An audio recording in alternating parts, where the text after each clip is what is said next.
तो आइए देखते हैं कि 3 फरवरी 2026 का सिर्फ एक दिन भारत जैसे विशाल देश के बारे में हमें क्या बताता है। देखिए, तारीख तो बस एक है, लेकिन इस एक दिन में ना देश की दो बिल्कुल अलग-अलग तस्वीरें छिपी हुई हैं। तो यहाँ एक बड़ा सवाल खड़ा होता है, क्या एक देश को अपनी विरासत यानी हेरिटेज और तरक्की यानी प्रोग्रेस के बीच में से किसी एक को चुनना पड़ता है? आज हम भारत की इन्हीं दो रूहों को देखेंगे। एक है प्रगति की और दूसरी है परंपरा की। तो चलिए शुरुआत करते हैं प्रगति से, भारत के डिजिटल इंफ्रास्ट्रक्चर के इस नए और बहुत ही मजबूत स्तंभ के साथ। अच्छा, तो ये पैमाना आखिर है क्या? देखिए, इसका पूरा नाम है project assessment infrastructure monitoring and analytics for nation building. आसान भाषा में समझें तो ये एक नया वेब पोर्टल है जो देश के बड़े बड़े इंफ्रास्ट्रक्चर प्रोजेक्ट्स पर नजर रखता है। और जब मैं बड़ा कहता हूं तो मतलब है 150 करोड़ से ज्यादा के प्रोजेक्ट्स। आपको ये समझना होगा कि ये पुराने 2006 वाले ओएमएस सिस्टम से कितना बड़ा अपग्रेड है। सोच के देखिए, पहले सारा डेटा अलग अलग जगह बिखरा पड़ा था। अब पैमाना क्या करता है? ये सारे डेटा को एक जगह ले आता है। इससे होता ये है कि फैसले लेने में आसानी होती है और काम तेजी से होता है। बिल्कुल मॉडर्न गवर्नेंस का एक परफेक्ट एग्जाम्पल है ये। चलिए इसके फीचर्स का असली मतलब समझते हैं। जब हम कहते हैं एडवांस्ड डेटा एनालिटिक्स, तो ये बस कोई फैंसी टेक्निकल टर्म नहीं है। इसका सीधा सा मतलब है कि प्रोजेक्ट में देरी होने से पहले ही प्रॉब्लम का पता लगाया जा सकता है। और रियल टाइम डैशबोर्ड्स, इसका मतलब है कि 20 से ज्यादा मिनिस्ट्रीज एक ही समय पर एक ही स्क्रीन पर देख सकती हैं कि देश में काम किस रफ्तार से हो रहा है। इससे फायदा, पैसा भी बचता है और विकास को भी स्पीड मिलती है।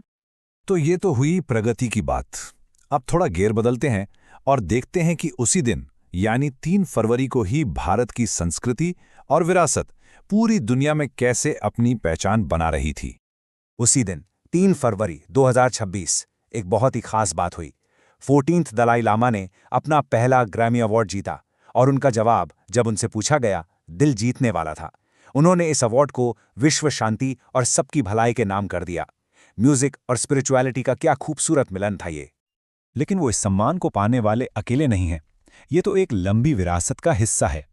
आप देखिए, पंडित रविशंकर से लेकर AR रहमान और जाकिर हुसैन तक भारत के कितने ही महान कलाकारों ने संगीत के इस सबसे बड़े स्टेज पर देश का नाम ऊंचा किया है। और पता है सबसे मजेदार बात क्या है? आज के डिजिटल जमाने में यह संगीत YouTube जैसे प्लेटफॉर्म्स के थ्रू दुनिया के कोने कोने तक पहुंच रहा है। बस एक क्लिक और भारत की धुन पूरी दुनिया में गूंजती है। देखा आपने? यह है टेक्नोलॉजी और परंपरा का असली संगम। और अब आखिर में चलते हैं परंपरा की एक ऐसी मिसाल की तरफ जो जीती जागती है।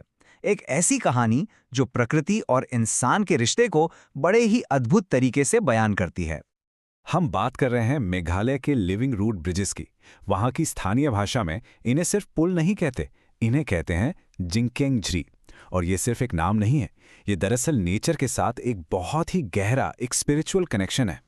ये पुल पेड़ों की जिंदा जड़ों से बने हैं और सबसे कमाल की बात यह है कि इन्हें बनाया नहीं जाता, इन्हें उगाया जाता है जनरेशन आफ्टर जनरेशन। ये इंसानी समझ और कुदरत की ताकत का एक ऐसा अनोखा मिलन है जो शायद ही कहीं और देखने को मिले। सही मायनों में ये सस्टेनेबल इंजीनियरिंग का जीता जागता सबूत है।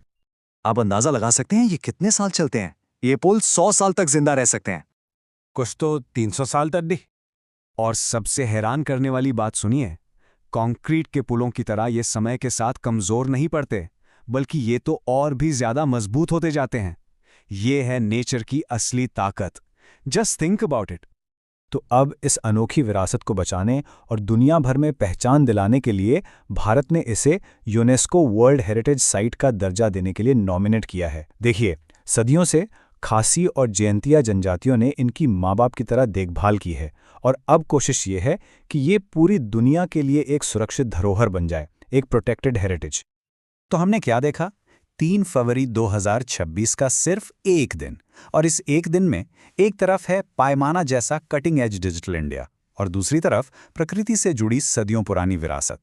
तो असली सवाल ये है कि आज से 20 साल बाद यानी 2046 में प्रगति और परंपरा का ये बैलेंस, ये संतुलन कैसा दिखेगा? ये एक ऐसा सवाल है जिसके बारे में सोचना बहुत जरूरी है।